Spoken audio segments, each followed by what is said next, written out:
Hey guys, welcome back to Keeper Talks with Kiki. Today we're going to be talking about hedgehogs and platypuses. Okay, so all three are right. All three are correct plural ways to say platypus. So choose whichever one you want. I'm going to say platypus. But first I'm going to talk about hedgehogs. So I'm going to answer you guys' questions about them. Now there are multiple different species of hedgehogs, so I'm just talking in very broad terms here. There are actually 17 different species of hedgehogs. They live in Africa, they live in Europe, they live in Asia, they live in the Middle East. So they're kind of all over the place. There aren't really any in Australia or New Zealand or Madagascar, I don't believe. So, oh, and none in the Americas. So they're really cool. Somebody asked, why does mine have such an attitude? So my friend actually has a pet hedgehog, and she's asking why it's got so much attitude. And the reason for that is probably just that it's not properly socialized quite yet. So just keep going slowly with it. Hedgehogs don't make the most ideal pets because they're not very snuggly, and they're typically solitary animals in the wild. So they don't really want to hang out a ton, and they're normally nocturnal. So they just want to sleep during the day. So not the most snuggly during the day, but just keep trying to socialize him and get him used to you so that he knows that you're not a threat and you're not trying to eat him. So patience is your friend. Somebody asked, how did they get their names? Why is that their name?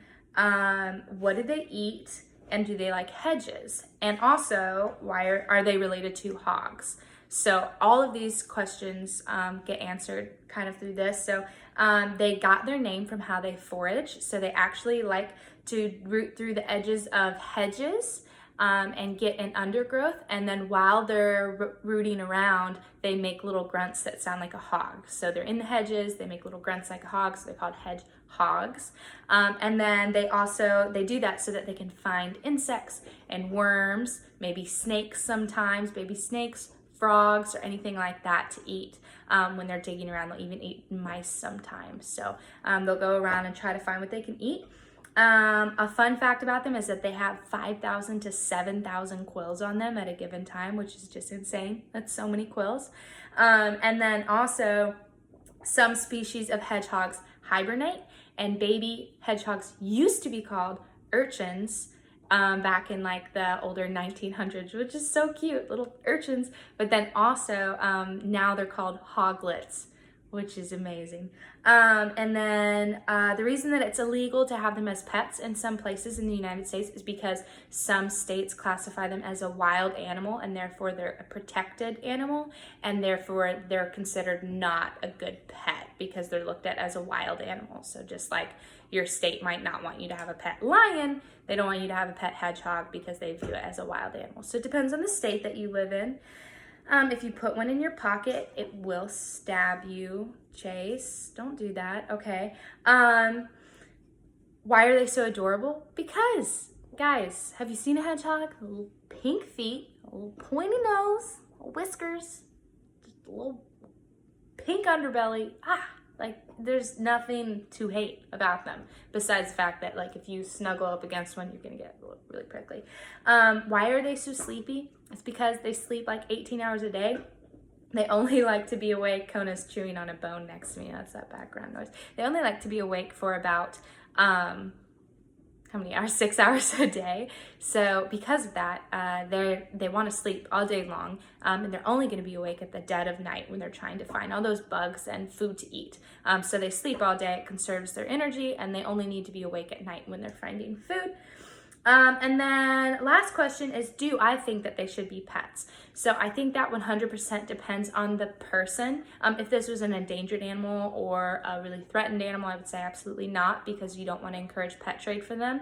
These guys aren't particularly threatened, so they're not really a bad animal to have as a pet in that sense, but they're not really a cuddly animal. They're solitary in the wild. They're not going to be very social unless you get them when they're super young and socialize them really well, and then just happen to have a hedgehog with the right personality that it's going to be affectionate. That's super, super rare. So unless you want to take on all the responsibility that comes with them, which is a lot. Like for instance, like you're gonna need to bathe them and do nail trims really often. You're gonna have to make sure they have a proper wheel and let them out to exercise, because in the wild they could travel up to 7 miles in a night.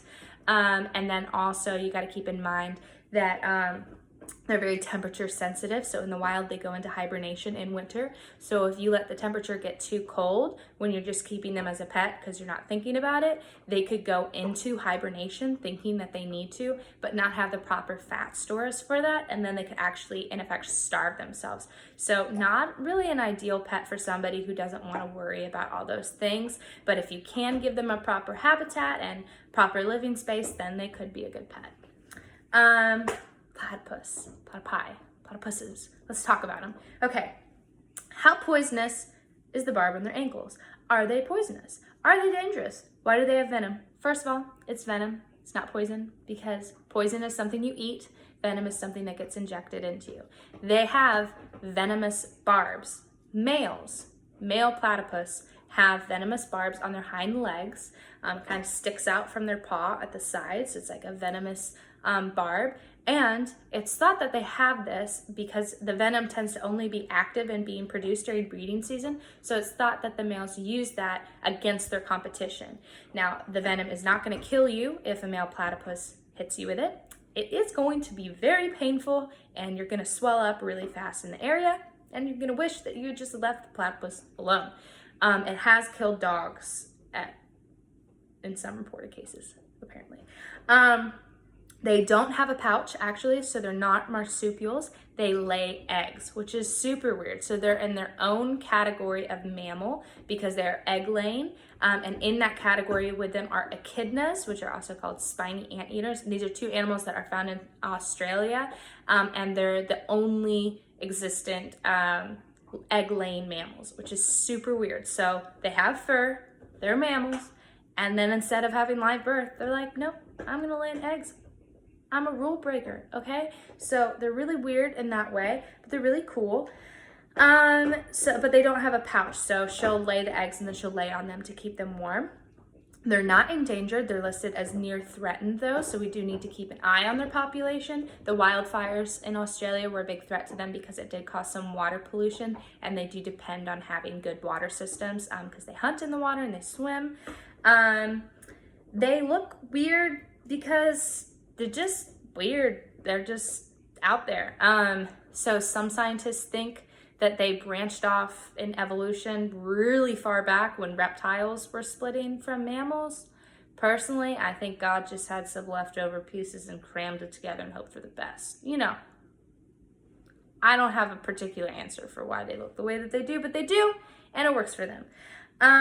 Their name, from what I could find, means either bird-like or bird snout, which makes sense because they're also referred to as the duck-billed platypus. If you've never seen a platypus, it has like a really nice like duck bill. And let's talk about that duck bill because somebody asked for a fun fact about them. These guys do something called electrolocation, where their bill has special adapted pores on it that can sense the electro fields put off by like the heart and everything of other living organisms. So when they go to hunt for their prey, they actually close their eyes, they can close off their ears, they won't be sniffing, they're using their bill to sense the electric fields of animals in the water, and that's how they find their prey to eat it, which is just incredible. And then, yeah, their closest living relative, I kind of talked about that, are the echidnas, which are super cute. You should look up what an echidna looks like. They live in eastern Australia and Tasmania, where the platypus are found. And then I believe echidna are also found in New Guinea, but platypus aren't. And then, yes, they are still living in the wild. They're, like I said, not endangered, but there's not really an accurate count for how many are in the wild. So it's thought that it could be anywhere between 10,000 to 100,000 platypus. Come here. Come here. This is Kona. Okay, thanks for joining for Keeper Talks with Kiki. We'll see you next time.